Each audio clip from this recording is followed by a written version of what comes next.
Hello and welcome to our program, Where God Weeps, a program where we speak about the situation of the suffering and persecuted church around the world. Today we're going to be speaking about mission. In this case, a particular missionary, Father Mathias Jaworski, who has given over 12 years of his life to serve in Rwanda, a landlocked country in Central Africa, which has a particularly dark history over years of conflict, war, and genocide, taking the lives of over 1 million people. To tell us more about his life as a missionary and the work of the Church in trying to overcome this dark history, it is my great privilege to welcome Carmelite missionary Father Mathias Jaworski. Father Mathias, thank you for being with us here today in our program. It's a pleasure to be with you here.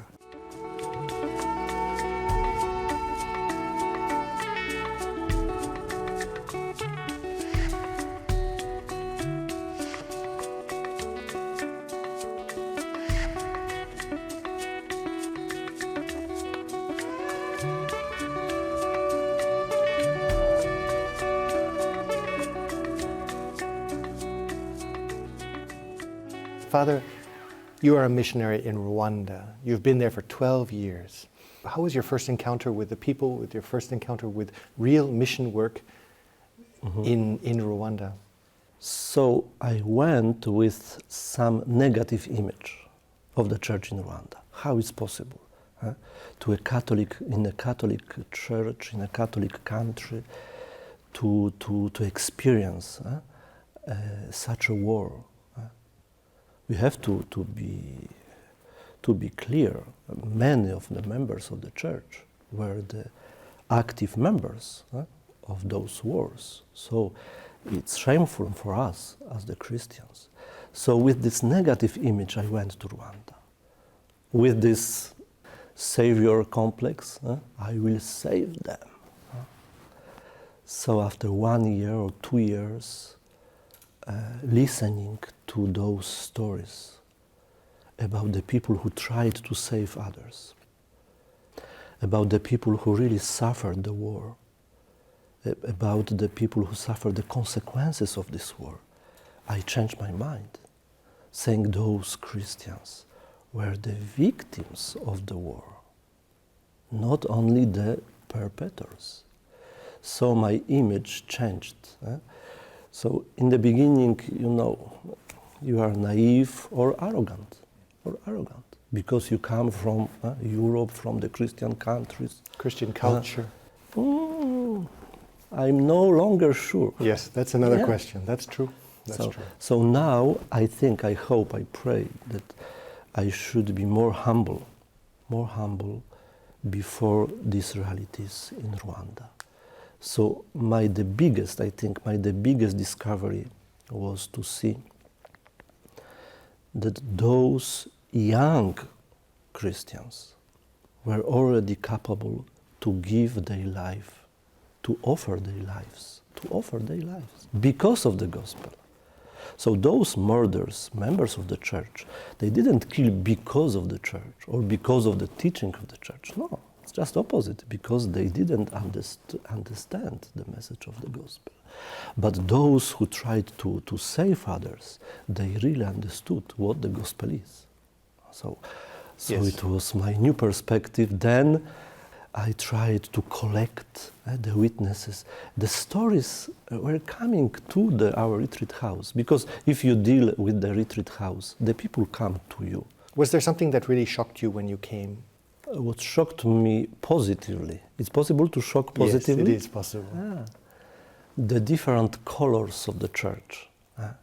In our retreat house, we deal with the formation in internovitiate, interpostulancy for the priests, for the nuns from different congregations. I was really shocked by the youth of the church. When you say youth of the church, what ages are we talking about?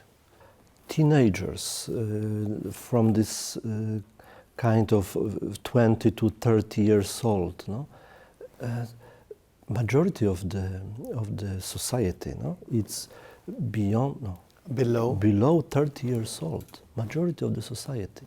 So majority of the church is also young. Which makes it a very lively church. Yeah, sure, sure. Within those million, or perhaps around 1 million that were killed, there were over 300 religious that were killed also during this time. Their lives were taken during the conflict in the 1990s. What sign, in some way, a sign of hope, as if we think about the Good Shepherd, was this witness to the Rwandan population? I think first of all, if we have to clarify that the church was also a victim in this war. How? Even though the members of the church, some of the members of the church have were been the accused. perpetrators. They were accused of yeah. being perpetrators. Or even though many priests left the people to save their lives. Seminarians, they went to Congo. The priests, they tried to save themselves. Even though many Christians tried to really give the witness of faith, really, radically. They were aware of the risk.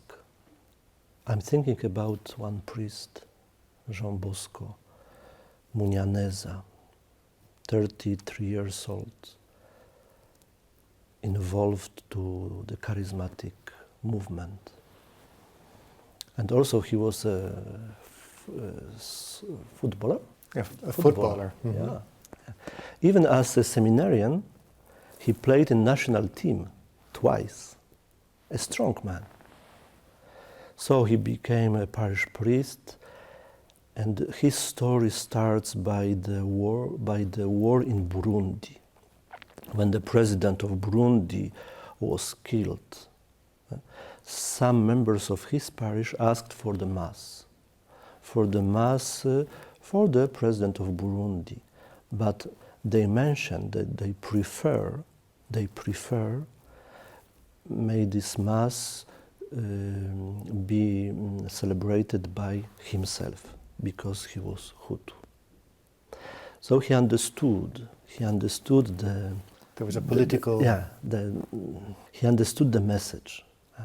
He took this example for the Sunday Mass. He tried to preach about, we are not Hutus, we are not Tutsis, we are really the Christians, brothers. We have the same father. That's why we are the brothers, no? Because of one father. So he was already recognized as a clear evangelical priest. When genocide started, thousands fled to his parish. Yeah. So the church was packed. Presbyterium and the schools around them, the church, were packed.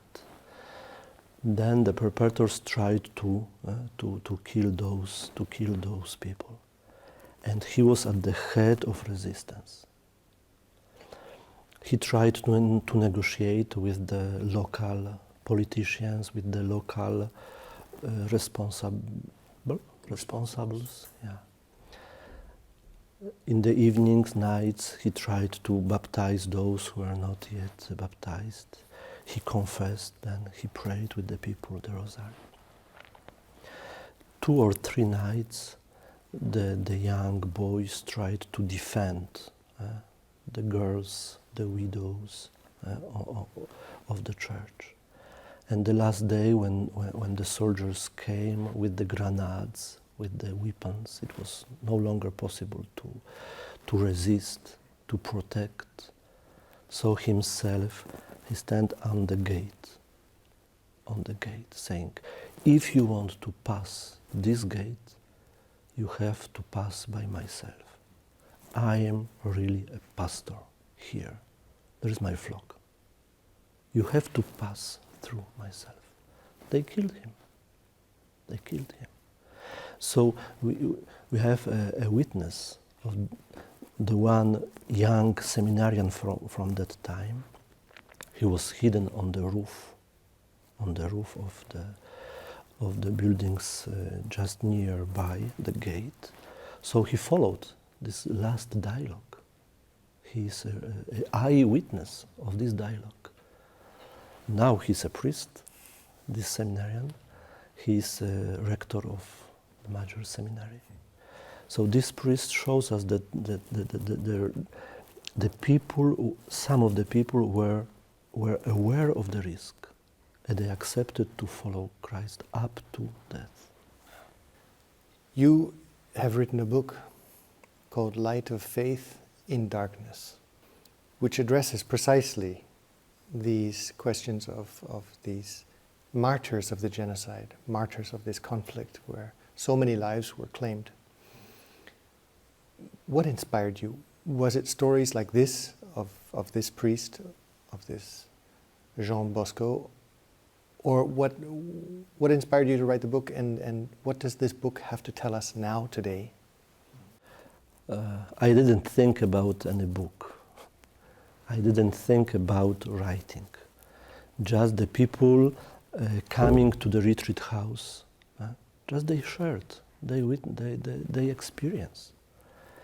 So in some sense, I was no longer capable to keep it for myself. It was too heavy to hear those stories. Then I understood that this is message. So I think this is a mission of one of the missions within a mission. Within a mission, yeah. I was inspired by this new light. In this darkness, there is light. There is a hope. So God didn't forget Rwanda. He didn't because leave. of those priests, of those women, many women. I wanted to lives, ask you, we're talking only about priests, but you mentioned to me earlier about a story of Felicitas, who she also, as a lay woman, if I understand. Yeah. What was her story? She said, I prayed to her. So she was a lay woman, devoted to the apostolic work of the church, linked to the bishop of Nyundo, one of the Rwandan dioceses. She was 62 years old when genocide started. She was in charge of the spiritual center of St. Peter in Gisenyi. Gisenyi is the small town on the border with Congo, northwest of Rwanda. So she was in charge of this spiritual center. When genocide started, it was the holiday of the Pascha. Of Easter? Of Easter, yeah. It was the holiday of Easter. So many young girls came to the center to follow a retreat. She preached the retreat about the discernment of vocation. But she was already known as a strong woman. So she was Hutu. Her brother was a major in the governmental army. So she was not under the risk. Even her brother sent 4 soldiers to evacuate her from this place. She refused. She even wrote a small letter to her brother. Thank you for your care. See you in heaven. See you in heaven. She knew. She knew that time is fulfilled for her. So they decided to adorate Christ perpetually, night and day. The new people came from town to be hidden in this center, spiritual center. So she was about looking for food, for medications, for clothes, because many women were naked, raped. So she didn't sleep in her room, no longer. She slept on the gate. Yeah. If she slept on the gate. Every night from 2 to 4 a.m. she organized the illegal traffic of people through the border to Congo. It was the group about 14, 15 girls every night. But the last day, what was impossible to pay, to negotiate with the perpetrators, she knelt down before the perpetrators, praying for the grace. So, but she understood that it was impossible. They came on two buses to exterminate anybody in the center. So she understood that there is a day, there is the end. The end. So imagine, she entered the building of retreat house where the girls were hidden under the beds, and she said, "Come. Now there is an hour to witness what the gospel is." Imagine. And the girls followed her, except one. Thanks to this one, Immaculée, we know about this story. How the girls left the hiding places. Yeah, following the Felicitas. And they went to the... So they went to the buses. They confronted... To go to the place of extermination. It was about 5 kilometers from the center. So they were not killed in the center, but on the prepared place on another side of town. Like lambs to the slaughter. Yeah. So she entered the bus first. A driver said, What are you doing? You are ours. You are Hutu. You can escape just now." No. She said, "No, I cannot leave them." So she animated the prayer, the songs during this 5 kilometers travel. They passed through the town. One of the girls, Marie-Claire, she's alive. Marie-Claire tried to convince Félicité to escape, saying, "You preach very well. Who will preach the retreats after the war? If you accept today, who will preach? You are the best." But Félicité said, "But what are you saying now? To 10 minutes we will see Christ, our beloved Christ. And you are thinking about who will preach the retreats after the war. Prepare yourself to see our Lord." So they arrived to the place of extermination, and the perpetrators were so upset against Felicitas. "You betrayed us. You are from our side, and why you are here? So you will be killed the last one to see." So they exterminated everybody. All the girls, except Marie-Claire. She was just wounded, and she fell down to the tomb. Yeah. So now we have the witness from her, from the tomb. So Felicitas, for me, she's really a sign of the presence of God, even during the war, but also this is a sign of the hope for reconciliation for Rwanda. If it was possible for her, it is possible for ourselves. She was an ordinary woman. So this is my hope for the future of Rwanda, because we have those examples. Father, 2019 is the 25-year anniversary of the genocide.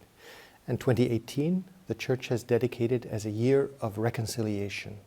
First of all, why? It may sound like a bit of a foolish question, but why now, again, this push for reconciliation from the Church? And what practically does this mean? What does this mean? What call, what appeal to the people will the Church do for this reconciliation to encourage this further? I was surprised when I was in travel to Poland. One of my colleagues, one of the priests, called me saying, "Mathias, the bishops ask us to write again about the witnesses." This is the priest who is trying to collect also the witnesses, the stories, because they are the living witnesses of this local church. So he called me Father Matthias. No, we are talking. So, Father Matthias, we have to publish. We have to rewrite those stories because the bishops ask us to show those examples. So reconciliation, I think the first message is to show the unique, common source of life. We are the children of the same Father.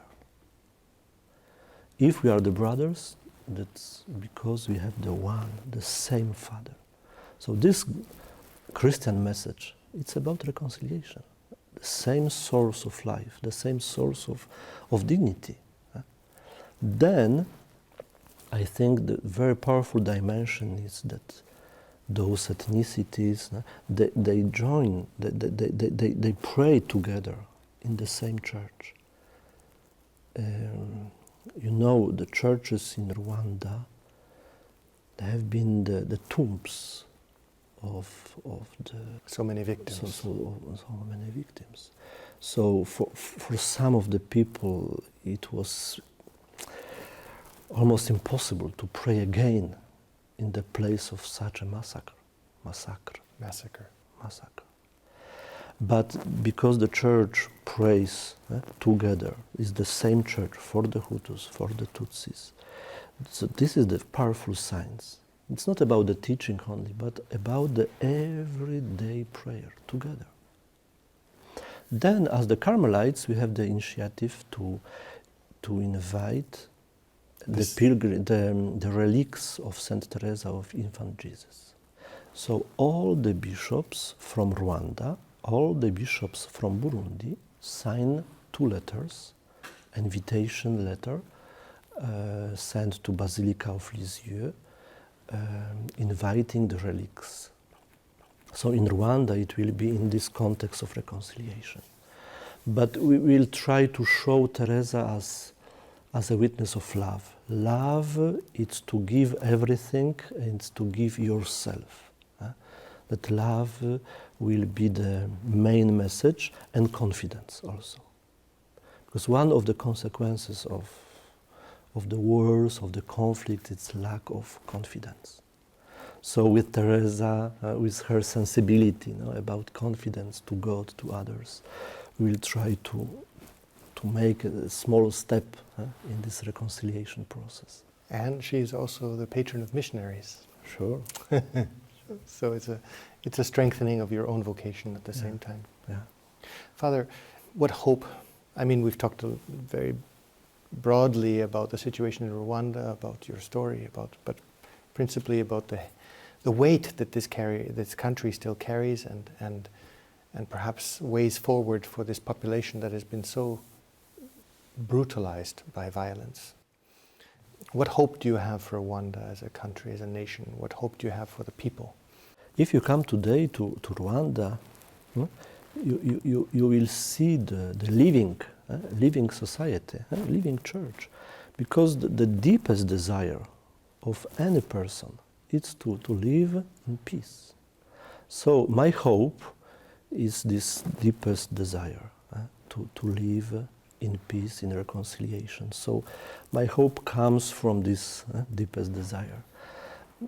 When I see some people, some of my friends, for example, Eugenie, one of my friends, she passed through the stages of pardon, of forgiveness. So it's possible to forgive. Many people really, because of gospel, forgave. They visit the perpetrators. They help the perpetrators in the prisons. This Eugenie was a victim, and she visited her perpetrator, the one who perpetrated violence against her. Yeah, she lost the whole family. The whole family was killed by her friend, Eugene. They were the really friends, 2 friendly families. So the man killed her mother and the members of her family. So once she visited him in the prison asking why. Why? He said just because it was the war, because it was a law, because the politicians asked us to kill, so we killed them. So no remorse, no conscience. Then for the second time, she asked him, but if today they ask you to do the same, he said, if they ask me, I have no choice. So she understood how poor is this man, how this man is poor in his conscience. And at that time, she forgave him. Not because he was capable to ask, to repent, no. Because forgiveness is a gift from myself. So for me, such an example is a hope. This woman, now she works in the prison, helping the small children. So those stages from depression, from this feeling of being betrayed, no? It's possible to go up to the reconciliation and to love, not only to be reconciled, but to love because of the suffering. Father Mathias, thank you very much for having been with us today on our program. Thank you. It was a pleasure to be with you. Thank you, ladies and gentlemen, for having been with us today on our program, Where God Weeps. And if you'd like to know more about the work of Father Mathias, the work of the Carmelites in Rwanda, this call for your prayer and your action, I would encourage you to look at the contact information at the end of this program. And we look forward to seeing you next week. Take care.